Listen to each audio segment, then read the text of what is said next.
In today's video, I'm going to teach you how to remove Microsoft Loop.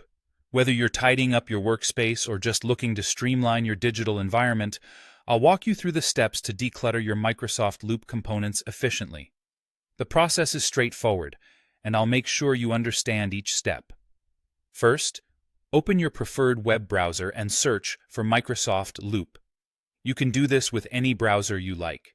It could be Chrome, Edge, Firefox, or another. Once you have Microsoft Loop ready in your browser, navigate to the page where the specific component you want to remove is located. This might take a moment, but ensure you're on the right page so you don't accidentally delete the wrong item. When you're on the desired page, it's time to locate the specific Loop component you wish to delete.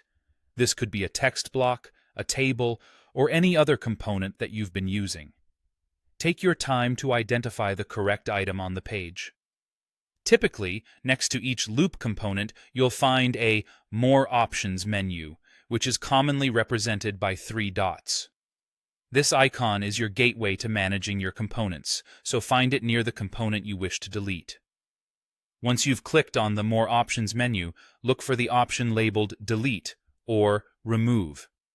It's important to note that some interfaces may ask for confirmation before they finalize the deletion, just to make sure you really want to remove that component. If this happens, you'll likely see a pop-up asking you to confirm your decision. Make sure you agree to it to complete the process.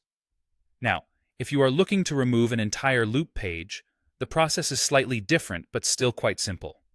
Start by clicking on the Loop page you wish to delete to highlight it. This ensures you're focusing on the right page without accidentally affecting others. Next, you'll need to find that More Options button again, which is often located at the top right of the page. Click this button and a menu will appear. From this menu, select the appropriate option to proceed with the removal.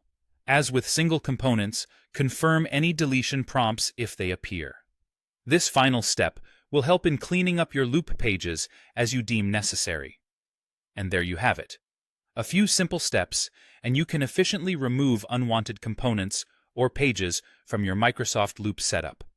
Removing these items whenever they're no longer needed can significantly contribute to a better organized digital workspace. Thanks for watching, and happy decluttering!